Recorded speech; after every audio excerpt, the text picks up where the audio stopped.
You gain by sitting back on this and waiting until the Exeter lawsuit is settled regarding the assessed value of the land, because you might be shortchanging the community. And if we're stuck with this, I'd like to at least see some revenue from it that's substantial. And the revenue, the numbers that were bantered about as what the town was going to receive when this was before the council the first time for approval. I think I have the flyer here, and I think they were on their own presentation. They were promoting $10 million in revenue over a 25-year period, $402,000 per year in annual tax payments. That was in their slide presentation. Well, they were basing that on a 57.5 megawatt facility that's now down to a 39 megawatt. So that 402,500 per year is down to more like 273,000 if it's a 39 megawatt facility. So over the life, it's about half of the 10 million, a little more than half of the 10 million that was proposed. Since it was sold to the community on a revenue stream that was going to give us $10 million, I'd like you to do the math and still make it come out to $10 million. That's how everybody was, bought into this, because we were going to be tripping over $10 million. I want the $10 million that was promised at the time. If he wants to build a 69, you gave him permission to do that when you did the solar array. I don't think it was the planning board's choice, and I'd like to hear from Tom Kravitz, if he's here, to counter that, to say whether or not the planning board required that, because I don't believe that was an accurate statement, and it went unchallenged. And Tom was here at the last meeting. Was Tom here? Why isn't Tom here for this? Can I ask that? I mean, isn't that kind of important that you have the planner here? Who's been overseeing this whole thing? How can he answer questions? Overseeing this. The council's overseeing this. Well, he's promoting this, and he's been giving you all the information on it, and right along to the previous council too. And now tonight, when it comes time to asking questions, he's not here. Because my big question is, I'm still concerned why this isn't going through the Energy Siting Board. And why did we allow 9 LLCs? And what other community did this and is through the process of doing this? Chasing after 9 people for the cleanup is going to be a lot harder than chasing after one entity.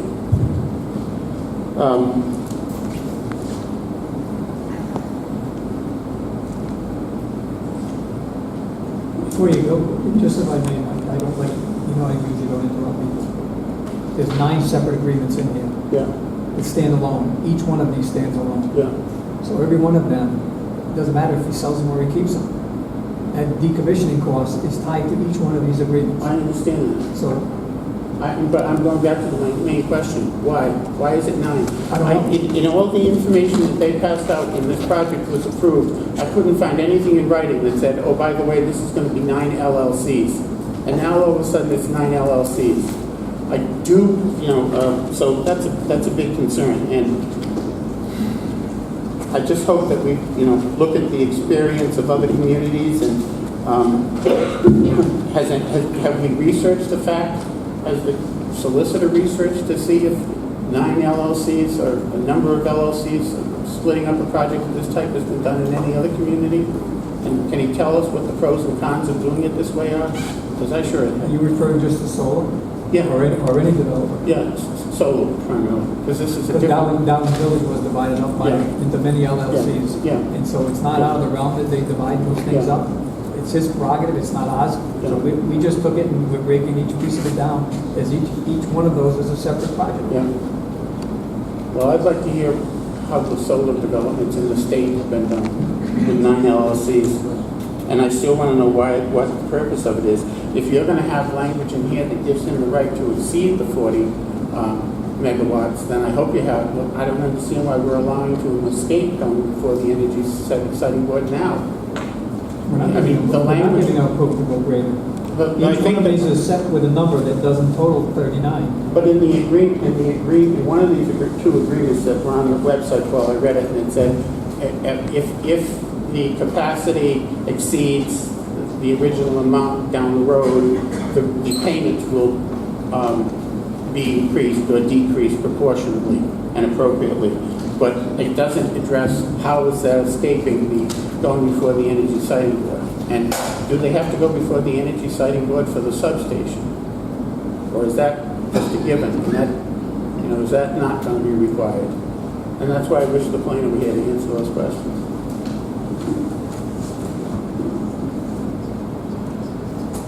Well,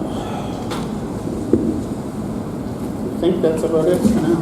Mike, if I can try to attempt to answer your decommissioning questions, we've thought about this, and there is an average of $30,000 per megawatt.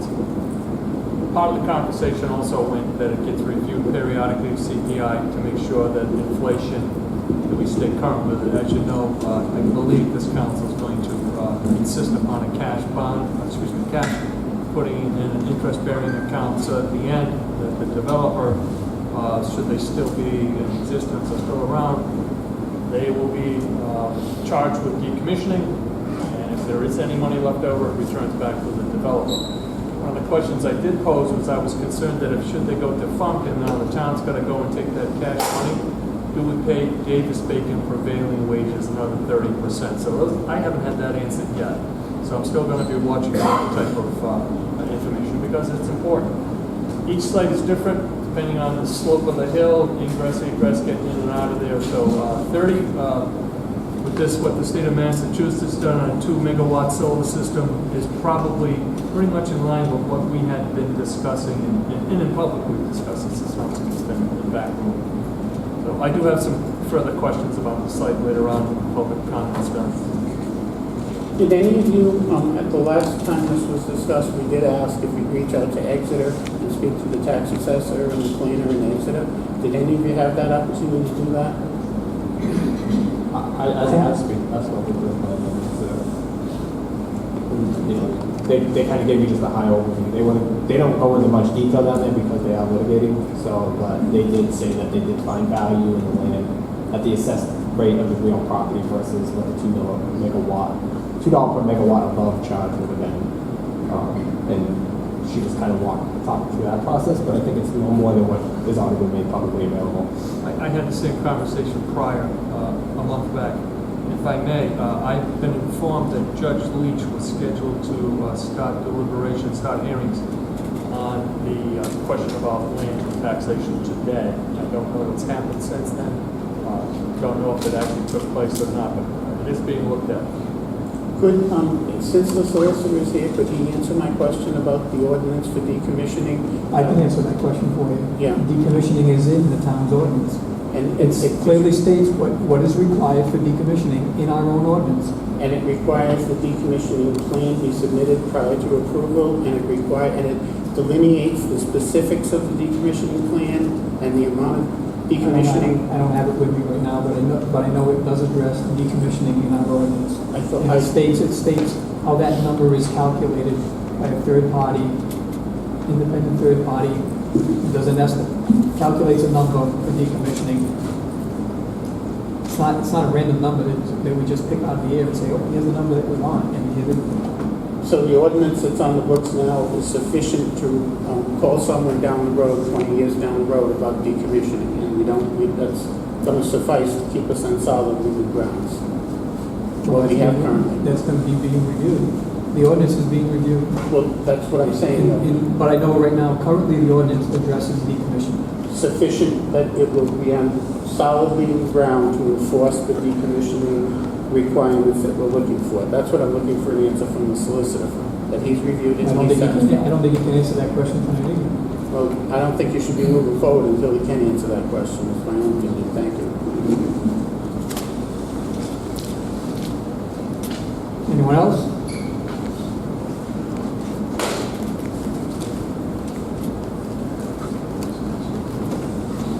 Hi, Michael Davis from 151 Douglas Pike. I just wanted to talk about two things, the tax plan, the tax stabilization agreement, and then the decommissioning portion of that agreement. So, I mean, kind of echoing what the three people before me have said, it just seems to make sense to me that we fully understand what's going on in Exeter. the fair taxable value of the land that the property is going to be on, and that we have all of those questions kind of answered before we go and approve this, one of its kind, where it's a tax stabilization agreement where you're agreeing to pay more money. That's in a sense, it's the first one this town has had. You guys mentioned in the past couple meetings you would like to use the revenue for capital improvements and open space. So it would make sense that we should get the most that we could to do the best for the environment and for our buildings. One question I had is, if we go into a stabilization agreement like this, and say the town changes its tax structure, for example, and we go to a flat commercial and residential rate where we have a homestead exemption. So, that would the property have to be taxed at as a homestead exemption now, or would that increase the taxes if it was if the rate was higher and there was a homestead? So, for example, the commercial rate is 20% higher. So if we took the residential rate and matched it to the commercial rate and then offered a homestead exemption, could we then, how would the tax rate pan out once we entered into an agreement with the tax of the land? Would it have to stay at the lower rate now? I'm kind of just thinking of different cases as we, as a town, think about different ways to do our taxes in the future. Hope that makes sense. If not, I can clarify. Then the other thing I wanted to mention about the decommissioning rate, kind of echoing what other people have already said. I just hope that when we do pick a number, if it's the 5,000 or 30,000, that obviously it's enough money based off of, I think 5,000 sounds really low to me. I mean, there's going to be thousands of these solar panels, so to assume that they can be removed and the land put back to normal for single dollars each, that doesn't really make sense. And then just about salvage value, I think you guys should all assume that the value will be zero. Our tax assessor, I was looking today, our tangibles for electronic components for our businesses, they depreciate 80% in 5 years. So let's say these these solar panels that have a lot of electronic components will be worth anything 25 years from now. Even stuff that's not technological, their values do change. This is a graph from the Wall Street Journal a couple weeks ago about what's happened to recyclables the past year and a half. So, for example, the price of paper has dropped 107% from what it was worth in January 2018. So what that really means is what used to the state, for example, Rhode Island, when they recycled paper, they used to make money off of that. Now they're paying to dispose of it. And I also have that, aluminum, copper, and steel, they've fallen 33, 30, and 27%. So if we pick numbers and say, these solar panels will be worth $10,000 in 20 years, that's good for right now, but who knows what it will be. So I just hope that we get a good number and we don't assume salvage value will be anything greater than zero. Any questions? Good.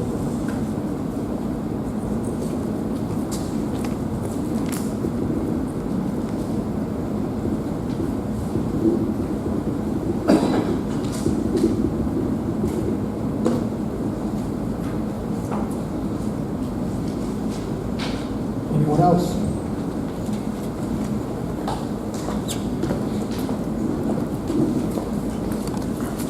John Beauregard, 18 Edward Avenue. Just to go back a little quick history on this, the whole reason why this exists, we would not be here tonight if it was not for Paul Zielinski and I trying to come up with a way to purchase the gold property. All right, so the whole idea, we understood that it was that clear cutting all that land and putting up a solar farm was a bitter pill to swallow, but we believed that it was worth it if we could take money for land that we cannot use. That's all private property. That's not land that we can use, and we can take that money and we'll go towards land that we can all use. And the gold forest was the perfect piece of property for us to purchase. So in that vein, I think it's important that the money from this project, I understand that you have money from all the solar farms, everything like that going towards capital. That's fine, but I think you should narrow down the scope of the money coming in from the from the Ferra solar farm, and that money from the Ferra solar farm should be, as intended, to go towards open space, the purchase of open space, maintaining our parks, and if there's anything left over for improvements for our senior citizens. All right, and that was the original intention of this whole thing, and we should keep the spirit of that. Use the money from the Ferra solar farm to purchase open space, fix our parks up, and help our senior citizens. So that's the first thing I wanted to discuss. The second thing I wanted to discuss, I was prepared to come here tonight and talk to you and try to convince the council to take with this tax agreement, there's an initial, what nobody's mentioned before, there was an initial payment of $195, give or take, $195,000 upfront money. It's prior to the regular income coming in. I was going to ask the council to take that money, the $195,000, and put it towards the concession stand and bathrooms that are sorely needed up at the field. Right now we have children that are using smelly porta johns, they're peeing underneath the bleachers, I've seen it myself, or they're walking over 200 yards to the school to go to the bathroom. All right, we have a beautiful facility up there, and it's a shame that we don't have the proper place for them to go to the bathroom. So I was planning on just coming to you, ask you to take the $195,000 and put it towards the building of the concession stand and bathrooms. But then I thought, maybe we're leaving more money on the table. Did you think that maybe we're leaving a little bit too much money on the table? So why not have a conversation with Mr. DePasquale? Now, I have a history with him. I go back long before I got involved with the council, when I was on the state police, and he was generous, donating money to the troopers that are on the Boston Marathon. So I felt comfortable calling him up. And I said, what would you do for us? Would you be willing to build us a concession stand and bathrooms in lieu of the $195,000 payment? And he said, this is what I'll do for you. I'll build you the shell. I'll build you a shell of the concession stand. I'll build the shell for you. You guys got to do all the other stuff. I said, you know what, Mark? That's not enough, because I know this town. And if we build a shell, it will stay a shell for a long time before anything's done. That's not going to cut it. So he said, this is what I'll do for you. He said, I will build you a state-of-the-art concession stand and bathrooms. I will do the DEM permitting. I will go to RGB. We'll get a plan made up, and I will build you state-of-the-art, soup-to-nuts concession stand, ready to go, and we can begin as soon as the spring on the building. So this is something that would cost the town. I think we came up with the price it would cost the town, about $350,000, $400,000 to get this done. It would probably cost Mr. DePasquale about $225,000, $250,000 to get it done, tops. So what he did agree on, also, he said, I'm going to budget $275,000, and I know I can get this state-of-the-art concession stand done for you for a lot less. But what I will do for you is, if I do get it done for less, I'll give you the difference. So if I get it done for $200,000, I'll give the town back $75,000. This is a win-win for the town. I'm presenting you with an opportunity to finally get something done with this concession stand and bathroom that's been lingering since the day that field was built. It's long overdue, and now we have an opportunity to get it done, and it will cost the taxpayers nothing. Okay? So it's time that we start thinking about doing something like this. Also, I asked him as we were walking out, I said, by the way, I had a conversation with Paul Soers the other day, and he's trying to get a culvert put in, but he's having some problems doing that. Would you be willing to do that too? And Mr. Soers, Mr. DePasquale agreed to put the culvert in as well on the piece of land that you were talking about. And he said he'd also cover, if it requires DEM permitting, he'll take care of that as well. So I tried to get a little more out of him, but there's no more money on the table. Okay, I talked to him, and on behalf of the town, I do have an interest in this, because like I said, I know I'm not on the council anymore, but I still have a vested interest in this thing, because like I said, we wouldn't be here right now if it wasn't for Paul Zawinski and I trying to get something done. So I urge the council to put on the agenda sooner than later that you want to take the money and the initial payment, in lieu of the initial payment, and put it towards the purchase, come up with an agreement with Mr. DePasquale, and get this concession stand done once and for all, the concession stand and bathrooms, because it's a shame that we don't have bathrooms up at the field. Okay, thank you. Any questions or anything? May I make a comment? Paul, I think you remember, oh, I'm sorry. So I had my recess voice on. All right, I remember when Paul and John took the initiative on this. And I was leery, said, maybe it'll get done, maybe it won't. But as time went on, and I saw that they weren't giving up, and their due diligence as far as open space, conserving land, especially with Paul on that end, and with John, he has a vision. Maybe it's because he has, there's children in school. We could do a lot more with that field if we had a place to relieve ourselves, graduation. The idea about walking to school and having people here is ridiculous. If this could be done, it would be a great thing. Hopefully there will be nothing that will stop this from going through. But I want to thank Paul Zielinski and John. He may not be here, but he has put the well-being of this town example. The idea of bring back North Smithfield with fireworks, and the second year I saw families with blankets and lunch, coolers, sitting down and eating, elderly, the young, people running around. We had no trouble, trust me. I don't think the police had to be calling either year. I think they were enjoying the fireworks with everyone else. But it's giving this town a sense of togetherness. And I'm glad that, Mr. Soares, we have trouble. You're acting so much that needs to be done. We have a great town. We don't have a lot of industry. We have to rely on certain things to bring forth. John, I want to thank you. A lot of people thought you weren't here, you were gone. You've never left. I thank you, and you never know where the same man's going to be.